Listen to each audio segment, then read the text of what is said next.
aí pra fazer a parte 2 do vídeo explicado e de análise do último episódio de Doll House, Watching and Dreaming. Na parte 1 eu falei de todo o conflito da Luz, da Ida e do King com o colecionador, do encontro da Luz com o Titã que forma Boiling Isles lá naquele Entre Mundos, e como a Luz, a Ida e o King finalmente venceram o Belos e salvaram Boiling Isles. Então agora nesse vídeo a gente vai analisar como ficou Boiling Isles e todos os personagens e o epílogo de alguns anos depois. E recentemente a Dana Terrace, criadora de Doll House, e algumas pessoas da equipe fizeram uma live no Instagram da dubladora da Ida, e lá a Dana Terrace complementou algumas informações do final de Doll House, que eu já aproveito pra colocar um pouco aqui enquanto eu estiver falando. Ainda quero fazer um vídeo só sobre essa live, então fiquem de olho aqui no canal, porque logo logo esse vídeo vem. E bora pra parte 2 do vídeo explicado e analisado do último episódio de Doll House. E aí, gente, eu sou o Pato, estou sempre fazendo vídeos sobre filmes, séries e animações com conteúdo LGBTQIAP+. Se você gosta desse tipo de vídeo, se inscreve aqui no canal, aproveita e já deixa um like pra ajudar ele a chegar a muito mais pessoas. E vamos falar desse final feliz de Doll House. Gente, como eu fiquei satisfeito da gente ter um final leve, um final alegre, um final que não foi sombrio como muitas pessoas estavam esperando. E a própria Dana Terrace falou que desde o começo que ela já queria que Doll House tivesse um final feliz, né? Esse negócio de ter um final sombrio foi um surto coletivo aí que rolou. As únicas baixas que a gente teve aí na reta final de Doll House foram o Flapjack lá no segundo episódio, o Titã de Boiling Isles, que a gente descobriu que tava vivendo lá naquela dimensão entre mundos e se sacrificou para o retorno da luz, e o Belos, que eu já esperava mesmo que não ia sobreviver e acabou sendo pisoteado por Raine, pela Ida e pelo King. Que momento satisfatório esse. E a partir daí a gente vê a Ida, o King e a Luz descansando, né, relaxando nesse nascer do sol num novo dia em Boiling Isles. É um novo recomeço no mundo dos demônios e a Luz começa a narrar esses momentos finais de Doll House. É interessante que essa narração já é a voz da Luz um pouquinho madura, né, porque a gente vai ver que vai ter uma passagem de tempo daqui a pouco, e é como se a Luz tivesse contado toda essa história que a gente acabou de acompanhar. E bom, na casa do arquivo, lá em cima do crânio do Titã, a gente vê todos os habitantes de Boiling Isles descendo, saindo de lá em segurança e sendo destransformados de fantoche e voltando a ser o que eram antes. Então agora, com todo mundo sendo destransformado, eles começam a se encontrar, começam a encontrar seus parentes, seus entes queridos, seus amigos. Detalhe para aquele casal sáfico de velhinhas que a gente já tinha visto uns episódios atrás e que aparecem agora bonitinhas, juntas e de novo a sua forma normal. Eu adoro que até os figurantes a gente vê tendo um final feliz nesse final de Doll House. E a Emmett encontra o Alador, abraça o pai, é uma alegria dela reencontrar com o pai. E no cantinho ali, encostada, meio emburrada, a gente vê a Odália, mal-humorada, com aquela cara, né, que só a Odália tem. E foi confirmado pela Dana Terrace que realmente eles se divorciaram, né? Então não tem mais retorno para Alador e Odália. Eu achei que de alguma forma fosse ter algum tipo de redenção pra Odália, né? Que ela fosse fazer alguma coisa lá enquanto ela ainda não tinha sido transformada em fantoche. Mas a Odália continuou sendo aquela interesseira chata que ela sempre foi. Então o Gus reencontra o pai dele também, super bonitinho, super fofinho. Ele em várias versões, né, dele próprio, de ilusão, o pai abraçando. Ai, gente, uma gracinha, uma gracinha. Daí a gente vê a Willow também procurando, querendo encontrar. O Hunter cutuca ela e aponta, e a Willow encontra os pais dela, super bonitinho. Gente, esse encontro dos três rolou até um beijo entre os pais da Willow. Que fofo, que gracinha, que família perfeita, perfeita. E pro Hunter, inicialmente, mesmo que seja um momento feliz, pra ele fica um gostinho amargo, né? Por ele, diferente das outras pessoas, não ter uma família pra voltar, pessoas que estivessem esperando ele. Afinal de contas, ele viveu uma mentira por muito tempo, achando que o Belos era o tio e único parente dele, mas ele se surpreende pelo Eberroth, pelo Darius, que tem um carinho muito especial por ele, recebendo-o nesse momento. É muito fofinho ver a expressão de alegria do Hunter ao ser recebido pelos dois, e ele mostrando a camiseta que ele bordou lá no mundo humano, que é, de certa forma, uma conexão com o Darius. Porque lá na segunda temporada, quando o Hunter tava tentando bordar o brasão do guarda dourado na capa que ele usava, ele não tinha ainda muita habilidade, então tava tudo mal feito, mal bordado. Mas depois o Darius usa magia e borda de uma forma bem feita o brasão na capa do Hunter. Era uma forma do Darius mostrar carinho pelo Hunter, mostrar um cuidado com ele. E durante esse tempo que o Hunter ficou no mundo humano, ele treinou, ele aperfeiçoou sua técnica de costura e agora ele pode compartilhar isso com o Darius. Em Exide, o diretor Bump chega sendo aplaudido pelos alunos que continuaram na resistência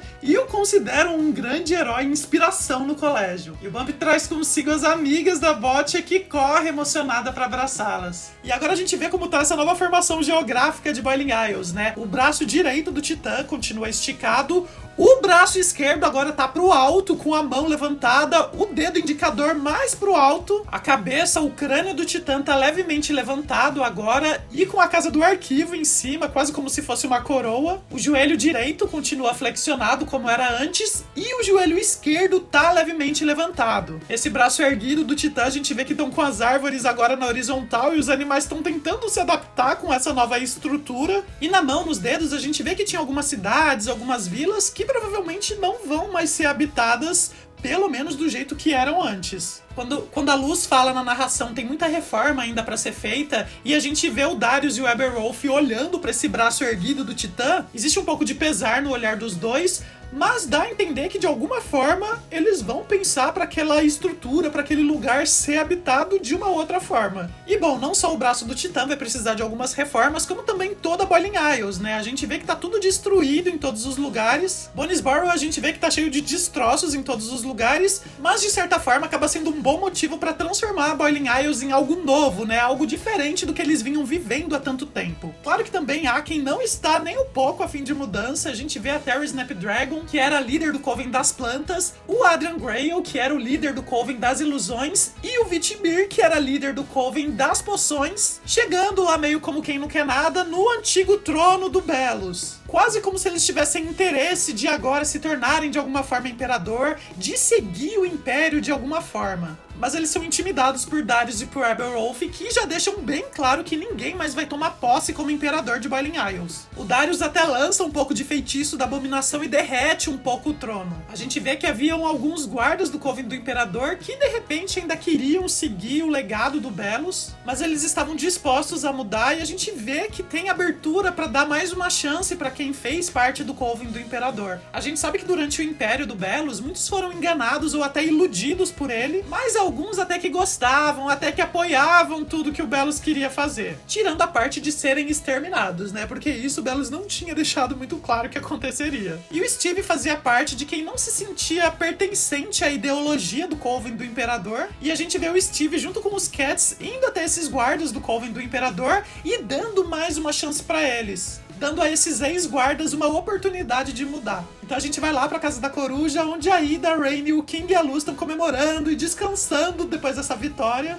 A Ida toda fofinha, abraçada, aconchegada do lado de Rain. Gente, que perfeição, que fofos esses dois. E o colecionador chega até a Casa da Coruja, trazendo alguns visitantes. Ele traz a Lilith, agora já destransformada, que abraça a Ida. Chega também a Emmett, que corre pra abraçar a Luz. E elas dão um beijo. Gente, claro que ia ter um beijo da Luz e da Emmett no último episódio. Não tinha como isso não acontecer. E o incrível desse beijo entre duas personagens femininas no último episódio da série é que, diferente de muitas séries que também tiveram representatividade LGBTQIAP+, esse beijo já aconteceu algumas vezes no desenho, ele não ficou pro último episódio. E é muito incrível pensar que esse não foi o beijo da Luz e da Emmett, e sim um dos beijos que elas deram. Então esse beijo, apesar de ser só mais um beijo dentro de Dell House, é especial justamente porque ele foi normalizado dentro do desenho. Então a Luz reencontra sua mãe, a Camila, elas se abraçam, elas comemoram. E acontece o encontro que a gente tava esperando há muito tempo da Camila com a Ida e o King. Gente, só de falar dá até um arrepiozinho assim. A Ida toda envergonhada, toda temerosa lá, indo cumprimentar a Camila, né? Nossa, como será que eu chego, né? A mãe da Luz. E a Camila puxa a Luz com a Ida e o King dá um abraço em todos eles. Que legal, que fofinho ver esse momento. É um abraço de família mesmo. A Camila entende como a Ida e o King foram especiais pra Luz e como eles fazem realmente essencialmente parte da família também. Pra Camila, na verdade, a convivência da Luz com a Ida e o King foram importantes não só pra Luz, mas pra ela também. Através desse tempo que a Luz passou com a Ida e com o King, e depois vendo quando a Luz voltou pra casa, a Camila entendeu alguns aspectos dentro da relação que ela tava tendo com a Luz que ela tava falhando. Claro que fazia parte de um medo, né, de um cuidado que ela tava tentando ter com a Luz, mas esse cuidado não estava fazendo a Luz feliz. E no fundo a gente sabe que a Camila sempre quis que a Luz fosse do jeito que ela gostava de ser. E agora a Camila aceita e se esforça para que seja assim. E um outro encontro que acontece é da Lilith com o Rory, que é também destransformado. Essa amizade improvável que ninguém de Doll House entende, mas que a gente ama, que a gente adora. Então a gente vê a despedida do colecionador, que ainda tem muito a aprender. Ele precisa ainda amadurecer bastante e para isso decidiu voltar para as estrelas. Provavelmente ele vai tentar reencontrar seus irmãos, vai absorver melhor tudo que ele acabou de viver. É interessante pensar que se houvesse uma continuação, um spin-off, qualquer coisa do tipo, eu vejo muito o colecionador e os irmãos dele como as diamantes de Steven Universe, que são esses seres superiores e elevados que talvez tenham uma visão errônea dos seres mundanos. Então quem sabe o colecionador pode até levar esse conhecimento que ele experienciou lá para os irmãos dele. E nesse processo de amadurecimento, o colecionador entrega o coelhinho de pelúcia do King, o François, mas o King devolve, entrega o François pro colecionador e ainda sussurra pra ele que espera ver ele de novo. Pro colecionador é muito especial esse abraço que ele recebeu do King, esse pedido e esse desejo de reencontrar com ele de novo e ter ganhado o François, o coelhinho de pelúcia de estimação do King, que é tão especial pra ele. O colecionador finalmente tem de fato um amigo de verdade, algo que ele sempre quis, que ele sempre desejou, mas que ele não sabia a forma certa de conseguir. E fazendo uma projeção / especulação aqui, a gente sabe que os titãs vivem muitos anos, né? Muito mais tempo do que as bruxas, os demônios de Boiling Isles. E os arquivistas, né? O colecionador também, né? Vivem muitos anos. Então daqui muito tempo, e tô falando coisa de centenas de anos, talvez só exista o King e o colecionador dos que a gente conhece agora. Então é uma amizade que pode durar aí centenas de anos. E de repente aí quando o King for gigante, né? Do tamanho do titã de Boiling Isles e precisa de um lugar físico, né? Pra ele ficar, pra não destruir tudo, o colecionador pode até ajudar ele a criar um novo mundo, criar um novo planeta pro King povoar lá com outros titãs. Sei lá, gente, tô viajando aqui, né? Tô indo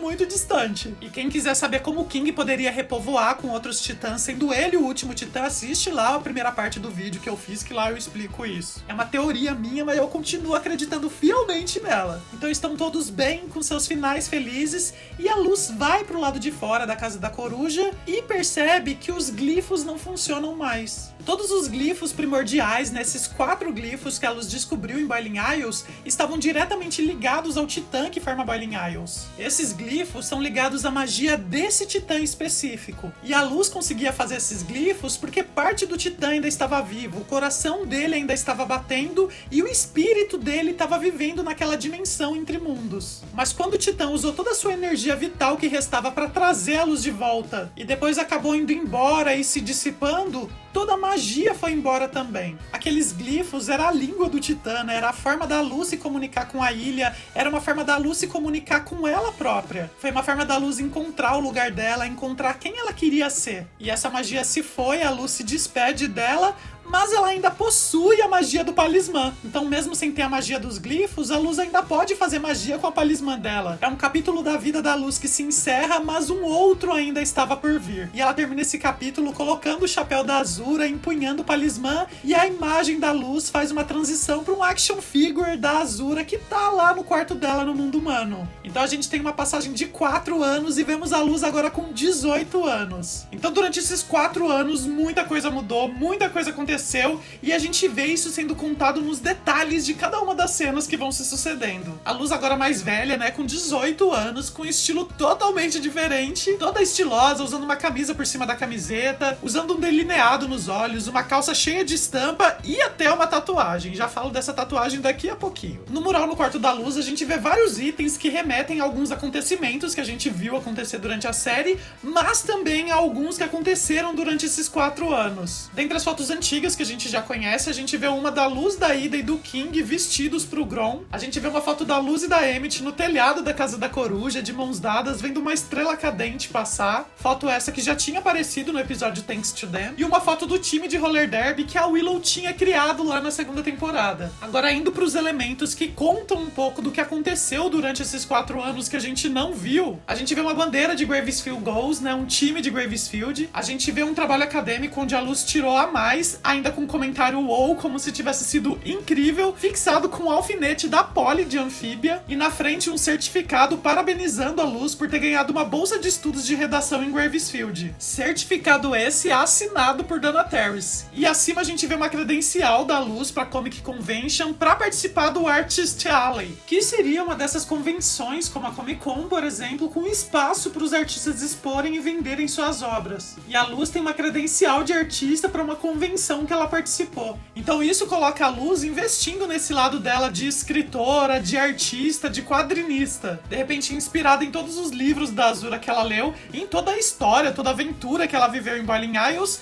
a Luz pode começar a escrever e contar a história dela. Inclusive, falando em Azura, a gente vê no mural também um ticket pro filme em 3D da Azura no cinema. E bom, seguindo as fotos no mural e também pelo que foi dito pela Camila, a gente entende que a Luz continuou morando em Gravesfield e estudando em Gravesfield, mas visitando regularmente Boiling Isles. Era de se esperar que a Camila jamais iria impedir a Luz de voltar pro mundo dos demônios. Muito pelo contrário, até a Camila também começou a frequentar aquele lugar. A gente vê uma foto da Luz e da Emmett se escondendo atrás de uma árvore, enquanto a barista do Robin's Host Café de Gravesfield alimenta com medo o Huri com algumas sementes. Isso significa que o Huri também foi visitar o mundo humano. Tem uma imagem também da Camila, da Luz e da Vi visitando o zoológico e tirando uma foto com girafas. Em uma outra foto a gente vê a Camila e a Ida se encontrando em algum momento e a Ida apresentando o suco de sangue de maçã pra Camila provar. Numa outra foto a gente vê uma outra versão do Grom, agora com todos os personagens um pouquinho mais velhos. A Emmett e a Luz estão um pouquinho mais na frente. A gente vê que a Vi está na foto também, participando do Grom. O Gus com o microfone, provavelmente apresentando o Grom. E o Hunter todo envergonhado, todo tímido, ao lado da Willow, que tá tentando uma aproximação aí mais acalorada. Numa outra foto a gente vê o King, a Ida e o Huri jogando beisebol. No mural a gente vê pregado também uma imagem do glifo da Luz, mostrando que mesmo a Luz não conseguindo mais tirar a magia dos glifos, ela continuou estudando eles. E numa outra foto a gente vê a Luz e a Vi abraçadas comemorando a formatura na escola de Gravesfield, foto essa presa com o coraçãozinho da bandeira bissexual. Então a gente entende que a Vi continuou morando com a Camila e com a Luz lá em Gravesfield e estudou com a Luz no colégio e se formou com ela. E agora que se formou em Gravesfield, a Luz está de mudança para a faculdade. E essa faculdade não é no mundo humano, é uma faculdade no mundo dos demônios. A Luz foi aprovada na Universidade de Magia Selvagem e está de mudança pra lá. E dentro da caixa que a Luz tá embalando pra ir pra faculdade, a gente vê o primeiro livro da Azura, aquele dispositivo parecido com o Tamagotchi que ela usava pra se comunicar com a Emmett, a jaqueta que a Luz ganhou da Ida, a tiara que a Luz usou no Grom e a action figure da Azura. Pregado na parede do quarto da Luz, a gente vê a chave do quarto onde ela vai ficar hospedada lá na faculdade, que é no dormitório 406B, e a mudança no dia 21 de agosto. E na faculdade, quando a Camila pergunta pra Luz qual o curso que ela escolheu, a Luz mostra pra ela que ela escolheu todos os cursos da faculdade. Ó, por ordem, os cursos que a gente vê são Glifos Antigos e Combos, História de Boiling Isles, Biologia de Boiling Isles, Taumaturgia, que daí já tem mais a ver com os feitiços, Engenharia de Abominações, Introdução a Maldições e etc, né? Ou seja, é uma lista infinita aí, você pode pirar em todos os cursos que vão ter aí nessa faculdade. E a Camila até pergunta pra Luz como seria possível ela fazer todos esses cursos se ela não consegue mais fazer magia. Mas a Luz tem a palismã dela, né? Então tem magia ainda que a Luz consegue fazer estando em posse de um palismã. Aliás, detalhe no quarto da Luz, num cantinho numa prateleira onde tá escrito Canto da String Bean. Lá a gente vê um ninho onde durante esses 4 anos foi o lugarzinho lá pra String Bean. E do lado de fora do quarto a gente vê ainda emoldurado uma foto de a String Bean tá vestida de abóbora, né? Provavelmente participando de algum Halloween lá em Gravesfield. E do lado a gente vê um outro quadro com uma foto da Luz e da Vi comemorando durante um jogo de beisebol. E a Vi está lá observando a Luz conversando com a Camila. É muito bonitinho como a Vi realmente foi adotada pela Camila e se tornou a irmã da Luz. E a Vi tá com o Albert, o palismã da Ida, na mão e fala pra ele que chegou a hora pro Albert ir avisar os outros. Então o Albert sai voando até aquela casa velha em Gravesfield, que agora está toda reformada e foi comprada pelos Nocedas, né? Então agora essa casa é da Camila, da Luz e da Vi. E essa foi uma ótima e importante aquisição, porque essa casa é o lugar onde conecta o mundo dos demônios com o mundo humano. Aquela maleta do portal que a Ida tinha antes de ser destruída, apesar da Ida abrir em qualquer lugar lá em Boiling Isles, sempre ia parar naquela casa velha e abandonada no mundo humano. Por isso mesmo a Luz e seus amigos, quando estavam no mundo humano tentando voltar para o mundo dos demônios, estavam tentando reconstruir o portal ali nessa casa. E bom, esse portal que até então eles não tinham conseguido reconstruir, agora está totalmente formado e renovado com a ajuda do colecionador. A gente entende que foi com a magia do colecionador que eles conseguiram finalizar esse portal. Inclusive, quando o portal se abre, é a voz do colecionador que deseja boas-vindas a Boiling Isles. Welcome to the Boiling Isles. Watch your step. E enquanto o Albert vai voando por Boiling Isles, a gente vê o que mudou durante esses 4 anos no mundo dos demônios. O braço esquerdo do Titã, por exemplo, que estava erguido, a gente vê agora que várias construções foram feitas nele, então ele passou a ser reabitado de uma outra forma. Então a gente vê a Willow um pouco mais velha voando em seu palismã, usando roupas de Flyer Derby, o que significa que ela continuou treinando Flyer Derby, e a Willow tá usando o uniforme do Emerald Trails, que é o time que ela criou lá em Exile. Então pode ser que agora o time esteja se profissionalizando em Boiling Isles. A Willow vai até o Hunter pra chamar ele, e a gente vê que o Hunter tá trabalhando esculpindo palismãs. O Hunter tá trabalhando nessa profissão junto com o Del, pai da Ida, e a Rainha Morcego. A gente vê que a Gwendolyn, a mãe da Ida, está lá entre eles também. Nesse trabalho do Hunter como escultor de palismãs, a gente vê ele entregando um palismã pra Brachas, que é o filho do Wardenwart, que tá com o uniforme escolar, e pelas cores a gente vê que ele tá estudando cura e o trato das criaturas. E assim, nada foi falado sobre a ligação do Hunter com os Clawthorne, o fato do Caleb, que foi de quem o Hunter foi clonado, poder ser um antepassado dos Clawthorne, e a própria Dana Terrace não quis falar sobre isso, porque ela ainda acredita na possibilidade de uma continuação de Dalhousie ou mesmo de algum tipo de spin-off. Então essa informação ficou apenas em teorias e nossas especulações. E bom, o Hunter agora tá com um novo palismã, um passarinho azul, que a Dana Terrace disse se chamar Waffle. Enquanto a gente tinha antes o Flapjack, né, que é panqueca, agora a gente tem o Waffle, mais uma referência à comida aí de café da manhã. E falando em Flapjack, antes do Hunter e da Willow seguirem o seu caminho, eles dão uma passada num jazigo que eles fizeram em homenagem ao Flapjack. A Willow faz uma magia de plantas para surgirem algumas plantas ao redor desse jazigo, e a gente vê escrito Flapjack, uma imagem do Flapjack esculpida, e a frase "obrigado por me encontrar", assinado H, né, de Hunter. Afinal de contas, foi a partir do Flapjack ter encontrado o Hunter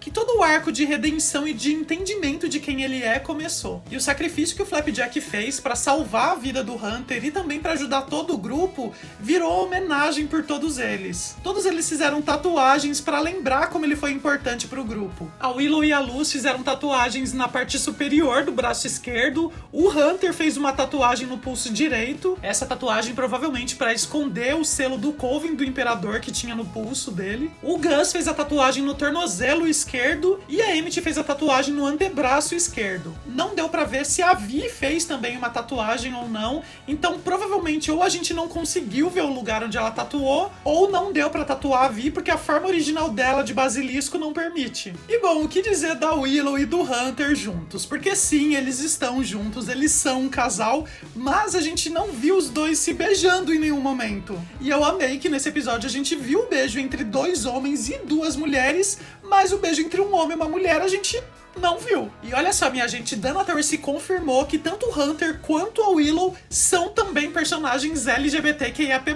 Dana Terrace confirmou o Hunter como bissexual e a Willow como pansexual. A sexualidade deles acabou não sendo explorada por uma questão de tempo, obviamente, mas a Dana Terrace falou que desde a concepção do Hunter ela já imaginava ele como bissexual. Inclusive em Thanks to Dan, lá no primeiro episódio da 3ª temporada, tem um pedaço de um arco-íris com as cores da bandeira bissexual no ombro de uma blusa que o Hunter costurou. E bom, agora a Willow e o Hunter seguindo com o Albert vão passando por Bunny's Burrow e a gente vê que está tudo reconstruído. A gente vê inclusive uma barraquinha da Botcha, onde ela ela tá vendendo alguns itens de rugby. E não sei vocês, mas pela cara dela, ela parece emburrada. Então talvez ela esteja um pouco frustrada pela profissão que ela acabou seguindo. Talvez ela quisesse ser uma jogadora de rugby, mas virou apenas uma vendedora? Não sei, digam aí vocês o que vocês acham. Então o Hunter, a Willow e o Albert chegam até a biblioteca de Bunny'sboro, que está passando por uma grande reforma. A gente vê o Bartolomeu trabalhando nessas obras, dando algumas ordens, e a Kikimora lá trabalhando, né, pegando pesado mesmo na reforma. Será que a Kikimora finalmente encontrou a sua redenção e tá ajudando todo mundo?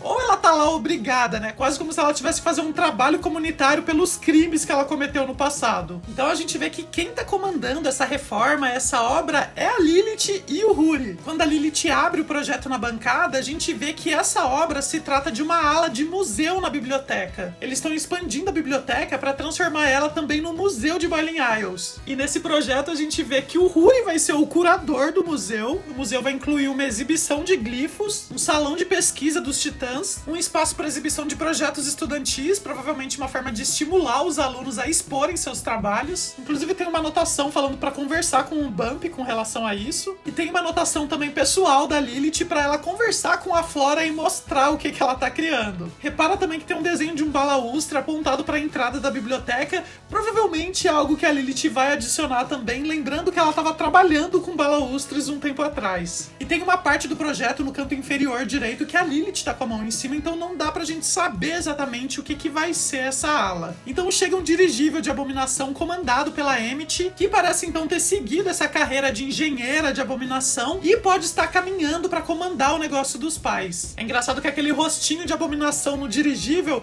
tá muito parecido com a forma como a Luz moldou uma das abominações lá na mansão Blight. E a Emmett chega abraçando a Lilith, o que significa que a relação das duas melhorou, né, depois de tudo que elas viveram no passado. Afinal de contas, a Emmett era uma espécie de pupila da Lilith, quando a Lilith ainda fazia parte do Coven do Imperador, e havia muita cobrança ali naquela relação das duas. E a Emmett chega trazendo um livro para a biblioteca que dá a entender pela capa que seja sobre a guerra que aconteceu muitos anos atrás entre os arquivistas e os titãs. Que vontade de abrir, de folhear esse livro para saber um pouco mais sobre essa história. Então a Lilith entrega esse livro para o Bartolomeu para ele deixar lá na biblioteca e ela se junta ao grupo, se tornando uma Árpia. A Lilith, assim como a Ida, agora consegue também controlar a maldição que ela tem e se tornar uma Árpia. Então o grupo vai até Exide, onde um novo ano letivo com novos alunos está acontecendo. E dentre os alunos a gente vê uma personagem chegando em Exide que é baseada na Dana Terrace. Na verdade, durante esse epílogo, vários desses personagens que vão aparecendo de fundo, essas figurações, são baseadas em membros da equipe de Dalhousie. Em Exide a gente vê que a Scar agora se tornou professora e está lecionando nos estudos de bardo, e o Barcus também se tornou professor e parece estar ensinando poções. Já o Bump parece ter se aposentado e não é mais diretor de Exide, agora ele é jardineiro, e quem parece ser diretor agora em Exide é a antiga professora de ilusões. Então, seguindo, os personagens chegam até Latícia, naquele local onde antes era uma delegacia comandada pelo Coven do Imperador, mas agora se tornou um hospital, um lugar onde está sendo estudada uma forma de tentar retirar o selo dos pulsos dos habitantes de Boiling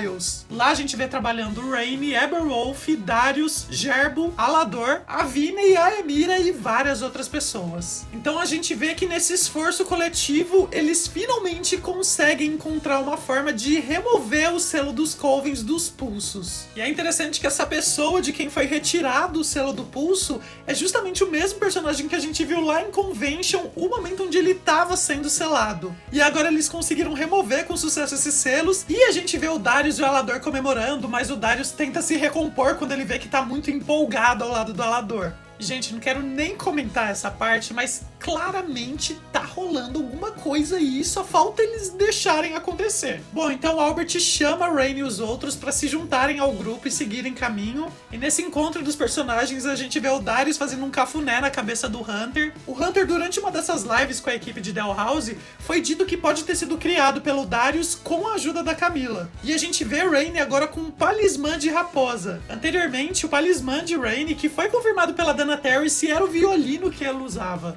Inclusive a gente vê que na ponta do violino de Rainy tinha a cabeça de uma raposa. Mas Rainy acabou sacrificando seu talismã na tentativa de impedir que o Belus atingisse o coração do Titã. Com isso, Rainy ficou sem talismã, mas agora tem um novo talismã, que é essa raposa que a gente vê. Então os personagens seguem caminho e a gente vê mais alguns lugares de Bailing Isles. A gente vê que a criatura que ficava no joelho do Titã agora tem um filhote. E no outro lugar a gente vê um Selkidomus, né? Aquela criatura que apareceu lá no começo da segunda temporada, pulando feliz no mar com o seu filhote. Então os personagens chegam até o coração do Titã, onde antes ficava o castelo do Imperador, mas agora há uma grande árvore e é a sede da Universidade de Magia Selvagem. É bem legal pensar em toda essa reestruturação de Bailing Isles, com a retirada dos selos, o museu, a Universidade de Magia Selvagem, porque os habitantes estão conseguindo se ver livres do império mentiroso do Belus e viver a verdade que foi roubada deles por tanto tempo. Nessa universidade a gente vê o Edric ensinando alguns alunos, o guardião que a gente conheceu lá nas ruínas do espelho, né, naquele cemitério dos ilusionistas, está também ensinando alguns alunos. Inclusive esse cemitério, aquelas gemas mágicas que haviam lá, é algo que a Dana Terrace falou que gostaria de se aprofundar mais, caso tivesse mais tempo. E na universidade a gente vê o Gus também, agora mais velho, como responsável por um programa de intercâmbio entre o mundo dos humanos e o mundo dos demônios. O símbolo desse programa, inclusive, é a estampa da camiseta que a Vi estava usando lá no mundo humano. Ou seja, a Vi faz parte desse programa de intercâmbio,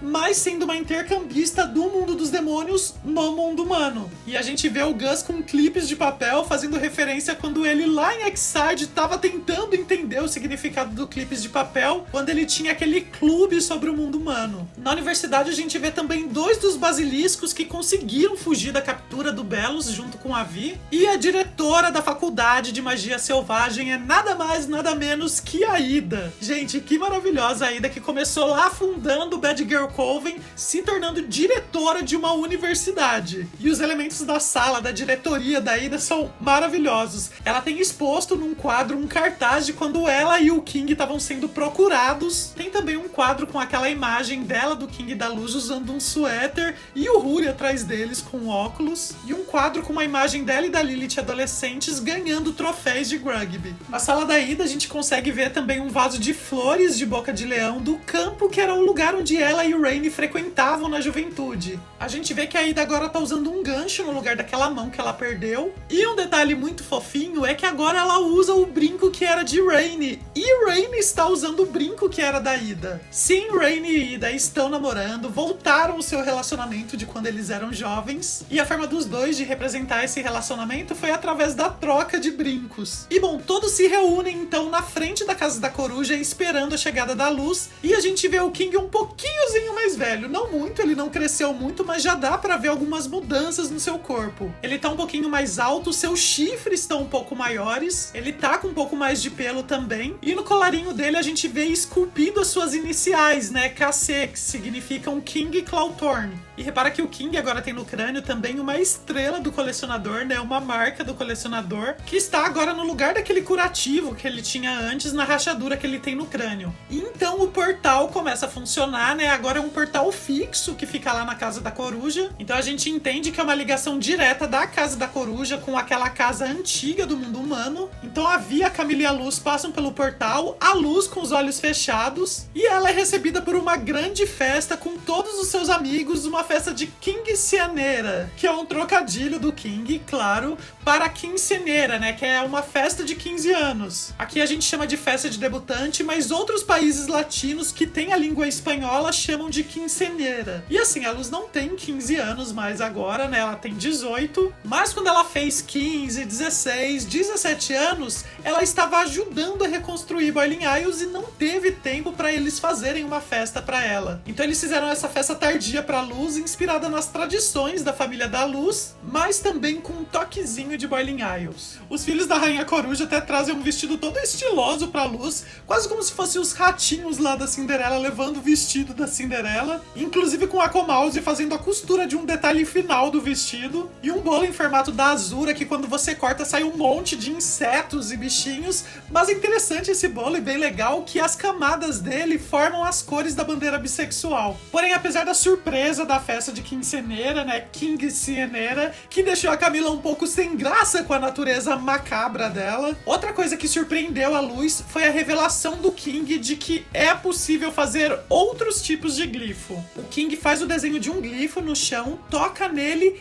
e surge uma magia de luz. Toda a magia dos glifos que a Luz aprendeu durante o tempo que ela ficou em Boiling Isles era a magia dos glifos do Titã que forma Boiling Isles. Quando a magia vital do Titã deixou de existir, a magia dele também se foi. Porém, o King também é um Titã e à medida que ele vai envelhecendo, o poder e a magia dele vai ficando mais forte. Com isso, novos glifos vão sendo possíveis criar a partir da magia do King. Cada Titã deve possuir o seu conjunto de glifos específicos para produzir magia. E a gente conheceu os 4 glifos elementais do Titã que forma Boiling Isles e os combos de glifos que é possível fazer a partir deles. E agora a Luz vai ter a possibilidade de descobrir os glifos elementais que surgiram a partir do King e poder fazer magia novamente. E olha só que interessante, esse glifo quando o King desenha no chão não foi a primeira vez que apareceu. Quando o King se defende do ataque do Belos criando um campo de força em forma de esfera, é possível ver nesse campo de força o desenho dos glifos referentes ao King. Essa magia, claro, foi criada de uma forma involuntária naquele momento, mas agora o King tá criando consciência da sua magia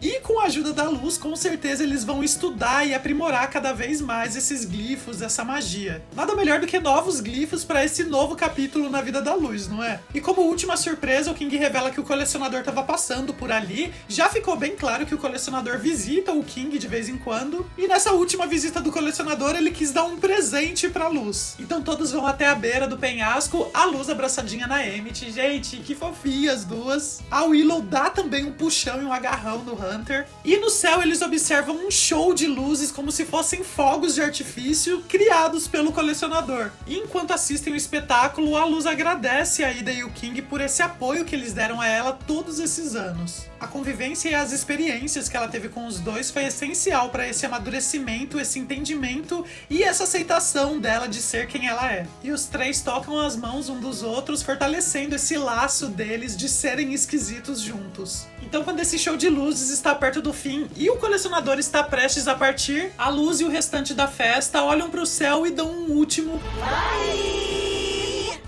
E esse olhar para o céu acaba sendo uma quebra da quarta parede, porque todos os personagens olham na verdade pra gente, se despedindo da gente por todo esse tempo que passamos juntos com eles. E assim encerra The Owl House, finaliza essa história contada em 4 anos durante 3 temporadas e 20... quantos?